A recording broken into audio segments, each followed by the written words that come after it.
It ain't the left side or the right side, then it must be the FinSide.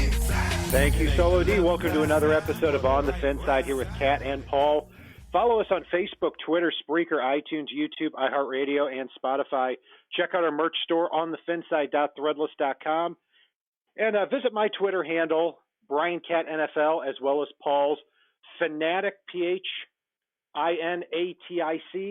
_PICK on Twitter too. So let's take a look here, Paul. You know, we've gone through the NFL draft. The Dolphins have made 6 draft picks. So not a huge NFL draft class for the Dolphins compared to previous years, but I got to tell you, a very impressive undrafted free agent haul. We're going to go through a couple of these guys here. They've overall, as of my last tally, had 16 of them. And to show what an impressive haul is, at least from my point of view, every year I come up with a list on draft day of about 350 draftable players I have on one sheet. And usually 250 to 255 are drafted. And then with the remaining 95 to 100 left on that list, I try to track where they're going to go. Well, last year, on that remaining 100 players or so, the Dolphins only had one undrafted free agent, and that was Mike McCray out of Michigan, a linebacker. And that guy ended up actually retiring before camp even started. So this year, they had quite an impressive haul, and we're going to get to a few of those guys. Paul, did you come away with that same reaction? I did, and the more tape I watched, I know this is something that I mentioned to you prior to it. There were a couple of guys on here as well that it was kind of funny. If you're paying half attention to the highlights when you're watching it, there's a few defensive players on here that you would think it was offensive highlights. They found the damn end zone so much and broke so many tackles.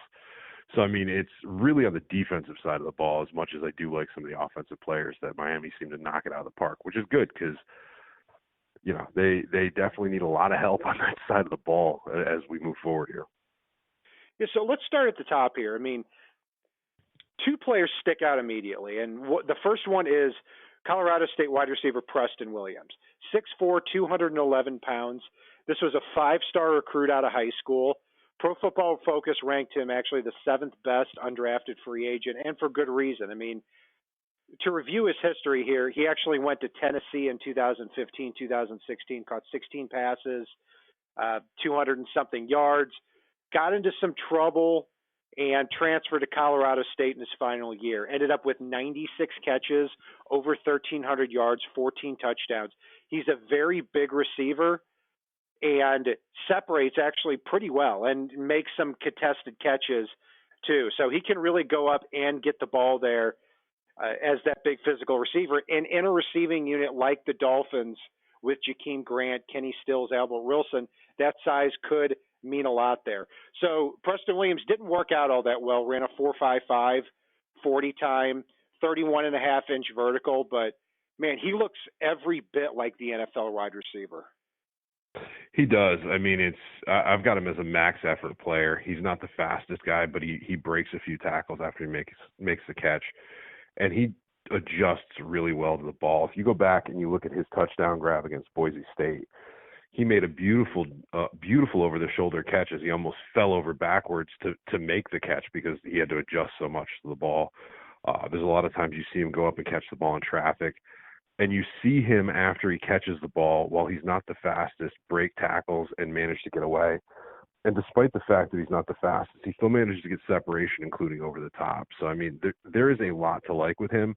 And given Miami's penchant for little pesky receivers, he could be a guy that really could find a role, especially if Devontae Parker is showing the effort level that we've seen in the past.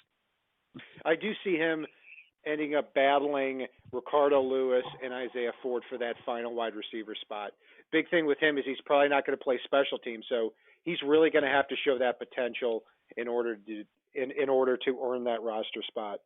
Next player that really jumps out is actually somebody back in February we talked about on the show after the Senior Bowl. He was really gaining some steam. That's linebacker Terrell Hanks from New Mexico State, 6'2", 240. And the big thing with him is right around Senior Bowl time, if you just look up on Twitter, Terrell Hanks, Darius Leonard, you're going to see everybody in February in January comparing this guy to be the next Darius Leonard of the 2019 draft class. Then he goes to the combine. He runs a 4.98, pulls a hammy while doing it, doesn't run at his pro day because he pulled that hammy, and he's really never heard from again. Nobody makes that comparison. But still, this is a player I expected to go in the 4th or 5th round, but because he had that glaring 40 time, he fell all the way down the board. So, if this guy had run a 4.6 flat, I think we'd be talking about him as a 3rd round pick.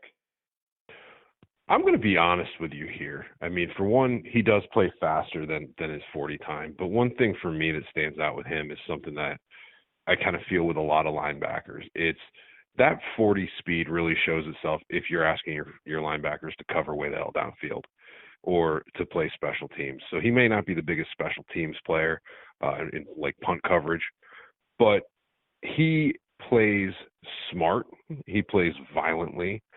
He's good in coverage. I mean, you're not going to be asking him to cover 40 yards downfield, which is fine.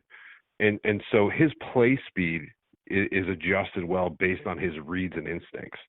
So I'll take a guy that maybe runs he probably runs about a 4.8 if he doesn't blow his hammy, that can get to the play by reading the ball over a fast guy that's going to run way the hell out into the wrong area of space and have to come back because that 40 time closes real quick. And when you watch Terrell Hanks, he's a violent hitter who wraps up.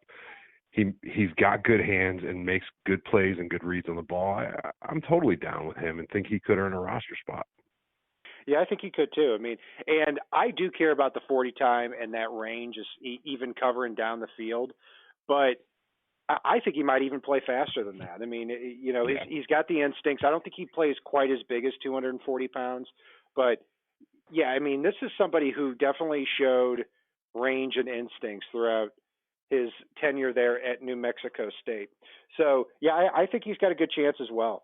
Staying on the linebackers, Trey Watson from Maryland is an interesting guy because if you look at the feedback on the East-West Shrine game, you'll see Trey Watson's name all over the place. He's really an in-the-box safety, or he's an in-the-box linebacker. So not a lot of sideline-to-sideline range, but packs a pop. And in this New England defense, even though we talk about range with linebackers all the time, there is room in this defense, if they're going to copy that New England defense from last year, for that kind of in-the-box linebacker. I mean, they drafted Juwan Bentley out of Purdue last year, who I think ran over a 5 in the 40. They drafted Brandon Spikes a couple of years ago. So there is room for Trey Watson here to possibly earn a roster spot too. There is, and it's funny. Like he's another one I wouldn't ask to cover down the field, but he reads screenplays beautifully. And on top of that, one of the things I have in my notes on him is don't run hook routes on him. If you're game planning against him, you do not run hook routes on him. He does a great job of just dropping back, sitting where the wide receiver is going to be, and taking the ball away. The biggest thing with him is he's a read-and-go receiver. Once he makes his decision, he goes, or read-and-go linebacker. So if you can throw a really good fake, he is going to eat it up all day if he makes that read. But outside of that, I mean, his instincts are great. His reads are great, and really he makes a decision and makes offenses pay. So, again, he's another one that could be right in that mix. Yeah, and the interesting thing with Trey Watson, even though he is that in-the-box linebacker with good instincts, he had 5 interceptions last year as a linebacker for Maryland. I don't think there's a linebacker in this class that had that many. I'm not sure if there are many defensive backs that did. It's kind of an anomaly because he is that in-the-box guy, but, still ran a 4.78. I mean, very productive. He transferred over from Illinois, but still another guy, very good chance to make the roster. And I'm surprised he didn't get drafted too. Another guy that Pro Football Focus was very high on, Mississippi State guard Dion Shaq Calhoun, 6'2", 310. Not the greatest athlete, but PFF ranked him as the 4th best offensive guard in pass protection this past year, with 13 pressures and 337 dropbacks. And again, PFF we reference on the show when it's glaring, and this is very glaring. Zerline from NFL.com said he's averaging a phone booth, but he's going to surprise teams with his body control and ability to make plays in space. Not a lot of depth on that interior guard position there, Paul. So another guy with a chance to make the roster. Yeah, he's going to get every chance to really prove himself here. I mean, he is a little bit of a mauler. You know me, I tend to like mauling linemen. So if he can come out and really show something, I mean, we've talked at length about the fact that Miami's one injury away from calling Best Buy and seeing who the biggest guy is in the TV department to come play line. So he will have his opportunities to make this roster, and if he can be as good as he at pass protection as he was in college, he could have a shot here because they need to keep Rosen clean.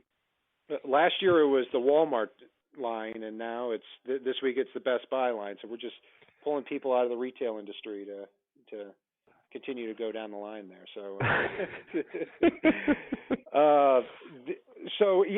if it sounds like if you're listening to this show and it sounds like, man, you're really piping up these undrafted free agents. They weren't even good enough to get drafted. I mean, just look at the last couple of years. I mean, you'll see 4 to 6 undrafted free agents make the Dolphins roster, and that's pretty common across the league too. I mean, you'll see each year every NFL roster have 3, 4, 5, 6 players that are undrafted free agents. This will be no different. In fact, we may see more in years past because the Dolphins roster is thinner and they've got a better undrafted free agent class. So moving along, the fifth guy that I have here, one I did expect to get drafted too, is Nick Needham, the cornerback from UTEP. I mean, he's a little bit choppy in his movement as a cornerback, but does have some very good tape as well, very good stats too. Again, Pro Football Focus ranked him as a early 6th round pick. He allowed just 195 yards on 51 targets and was 15th in defensive stops and had 33 passes defended in his career. And as far as speed goes, at UTEP's Pro Day, runs a 4.330. So this is somebody, a cornerback or safety, can challenge for a spot too. And another guy is Montre Hardighe or Hardig. I'm not quite sure how to say his last name, out of Northwestern. Not great workout numbers, 4.68 40, 9 bench press reps, but was a very productive player at Northwestern. Going back to PFF, they ranked him as a top 20 player, our top 20 cornerback in back-to-back years. So it's not as easy to make the team, Paul, as a cornerback for the Miami Dolphins as it is at linebacker or guard, but 2 players that do still have a shot. They do, and to be that 5th or 6th corner should be a very easy job for some of these guys if they can prove themselves, because while Miami has a good top end, the depth's a little bit shaky out there for this team. And you watch Nick Needham, he feels like he's a guy that can get his hand on almost any ball thrown his way, whether he picks it off or not. He does shield well with his body, and he can be a violent hitter in the run game. I mean, he could absolutely develop into a stud. You mentioned Montre Hartrage, and it's funny, or Hardighe, or whatever you want to say that. Not going to work here. Yeah, exactly. I loved his tape, but the one thing that I would say about him that made me love his tape even more was if you were to make him take – I actually wrote on here, he's a better TJ McDonald than TJ McDonald is. Because if you were to take him, slide him into that TJ McDonald role, he's got a lot better coverage skills than McDonald does, and it makes up a little bit for that kind of slow 40 time. He's not going to be covering guys down the field over the top if he's at corner, but he could be that guy that provides help over the top. And if Miami's looking at a 3-safety look, I got news for you. You look at this draft class and the undrafted class, there could be a scenario where if you were to move Montre Hardighe to one of the in-the-box safety roles, keep Minka Fitzpatrick over the top, and then you take Rob Roll, the free safety they drafted, grab as an undrafted, the only safety they've taken all offseason this year, who has a great chance of making the team just based on that, and have them be those 3 safeties up top with Xavier Howard on one side and maybe even Tyler Horton coming in and being that guy on the other side, or Nick Needham. those are guys that I see looking at this draft class that could develop into something special over time. I mean, Rob Roll has great reads, and he just seems to steal the ball at all times, as does Tyler Horton. And those are the two guys in particular, when I watch the tape, that every time I turn around, it felt like they were running a ball back, whether it was picking up a fumble and running with it, whether it was picking the ball off and running with it. And they were staying right in everybody's hip pockets. The only thing I'd say about Horton is he is a little bit small. But you know what? We've seen small corners succeed before. He's a little feast or famine, a little bit of that Terrell Buckley type that I've talked about at times in the past with a few guys. But really, this is a great steal in the secondary that Miami got in this undrafted class here. Yeah, a lot of them jump off the page here. And interesting what you said about Montre Hardy. How do you pronounce his name? God, Hardige? I'm going with Hardige. I don't know. I'm sure our listeners will let us know in the comments here. So next time we come back on, I will let you know exactly what they have to say about that. But so Gesicki last year was the one I just could not for the life of me pronounce. So, but he's somebody too, like you said, that you could move into that free safety position because he does have very good ball skills. He just doesn't have the speed. He runs a 4.68. But if you've got the ball skills, you got the vertical leap, he's somebody that certainly does have a chance. I'll reserve judgment on the other two guys there. I've got to look at a little bit more of them.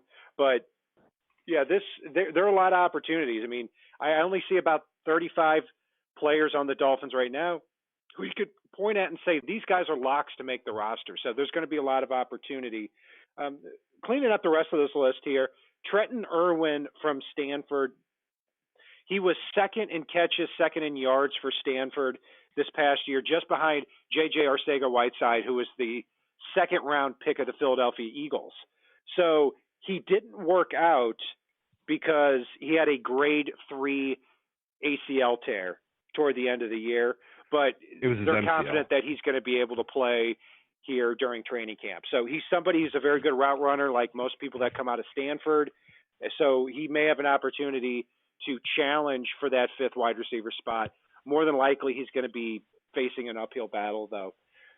Two other players, long snapper Wes Farnsworth from Nevada. Fun fact, the Dolphins drafted a long snapper in 1998, Nate Strickwerda, out of the University of Nevada. So another long snapper from Nevada. You've got to think at one point John Denny he's 40 now. He's got to be taken off sometime soon, and this is one of the best long snappers in college football here, so he does have a chance. Stone Wilson out of Florida International, 44-yard average per punt. And I got to tell you, too, Paul, I am done with Matt Hawk if he's going to kick like he did last year. I mean, 25th in the NFL in average, 28th in net. He had 2 MVP-caliber games against the Jets, but the rest of the season, I don't think I've seen a Dolphins punter ever shank so many punts. Yeah, if Hawk can get his consistency down, even if he doesn't have those MVP caliber games, if he can settle in at 75% of that and just be consistent, I'm down for that all day. But if Stone Wilson can beat him out, I mean, Miami has a history of great punters, and most of them have been reliable. So I am all for getting that reliability back. I mean, that is something that can truly lose you games. I do want to go back to the wide receiver out of Stanford there, because it was intriguing to me when I watched his tape that he reminded me of kind of I won't say completely up to their skill levels, but he reminded me a little bit of a cross between Rondé Gadsden and Brian Hartline watching him play. I mean, he's just that pesky guy that's a little faster than you expect, who seems to make every single catch.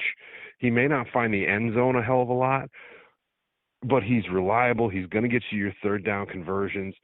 And if Chad O'Shea wants somebody that's in that mold of those Patriot wide receivers to throw out there, that's going to just get you those reliable catches and yards, everything that we expected Amendola to be, or a lot of people expected Amendola to be. I know you and I weren't completely sold, so I'll be fair there. He might be somebody that could sneak into a role on this team. Yeah, you bet. And you talked about Brian Hartline. Even though Hartline may have had better deep speed than a Trenton Irwin, he's the same size. He's 6'2", 200 pounds, and he can find those spots in the zone. So he's got a shot. The big thing is with comparing him to, and you're not comparing him to these types of players, but if he is the type of player too that in camp he is always one drop pass away from being off the roster. So, but being a Walmart sticker greeter. Yeah, exactly. Put him on the Coke bus, and he's done if he drops one pass. Yeah. So we'll see. Cleaning up the rest of the list here, too. One guy that we didn't mention, Jonathan Ledbetter from Georgia. If you're looking for statistics, you're looking for workout numbers, he is not your guy. Ran a 5.14, 22 bench reps. But coming out of high school, he's one of the top 10 defensive tackles ranked nationally. 1 sack, 6.5 tackles for loss, 56 tackles last year for a very good Georgia program. And so not great stats. But if the Dolphins are looking for that just do your job, stay at home, 3-4 defensive end type, then I think Ledbetter might be somebody, again, who could challenge for a roster spot here. No, he completely is. I mean, he's got great hands, and hell, I'd struggle to get that many bench reps if I had almost 35-inch arms. And he uses them well. He does a good job of reading the play and then shedding the man in front of him to get there. I mean, he's not going to be a world beater, but he doesn't have to be. He's got a little bit of versatility as far as the way that he can play along that line. He can hold down against the run. And let's face it, after Charles Harris, the times that they slide into a 4-3, this roster's pretty thin out there. So, I mean, he's got better than average chance of making this roster just based on that alone.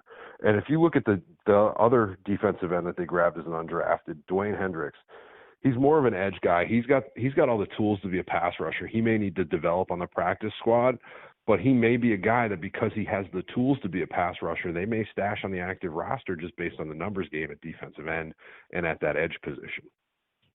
Yeah, he's got a little bit of an uphill battle there with guys like Tank Carradine, Tyrone Holmes, Jaron Elliott, who the Dolphins really got for cheap that are edge guys that are familiar with 4-3 and 3-4. But, yeah, I mean, we see these players undrafted from years past like Derek Shelby, like Cameron Malveaux that have not only made the roster but actually gotten meaningful snaps late in the season.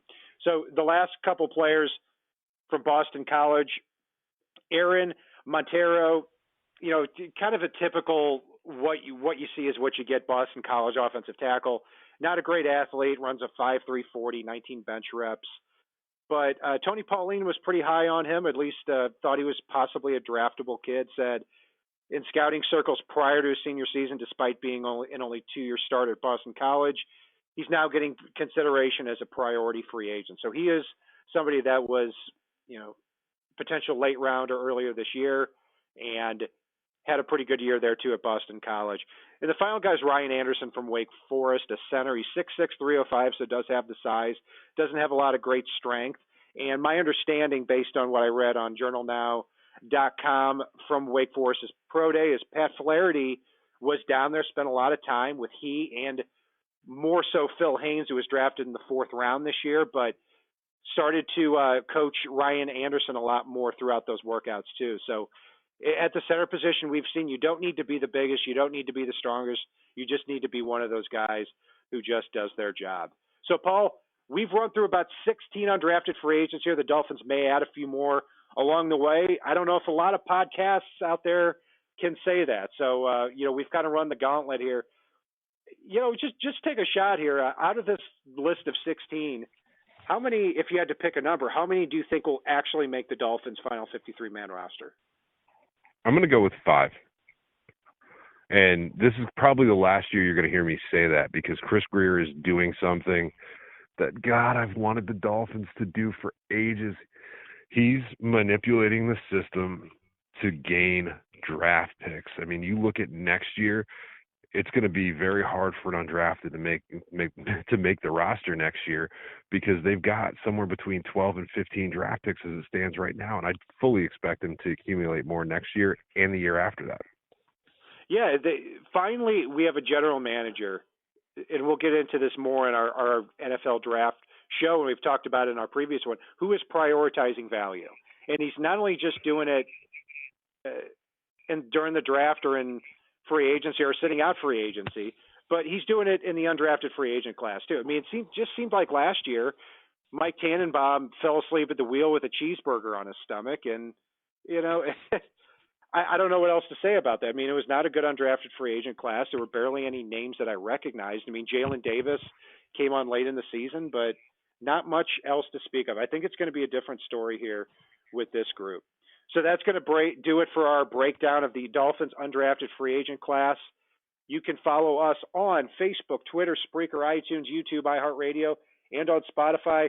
Check out our merch store on the FinSide.threadless.com, and also check out our other shows where we break down the Dolphins 2019 NFL Draft picks one by one. And if it's not on the right side and not on the left side, it is on the Fin side. Solo D, take us home. It ain't the left side or the right side, then it must be the fin side. It ain't the left side or the right side, then it must be the fin side. Listen, Dolphins fans across the land all tuning in to see what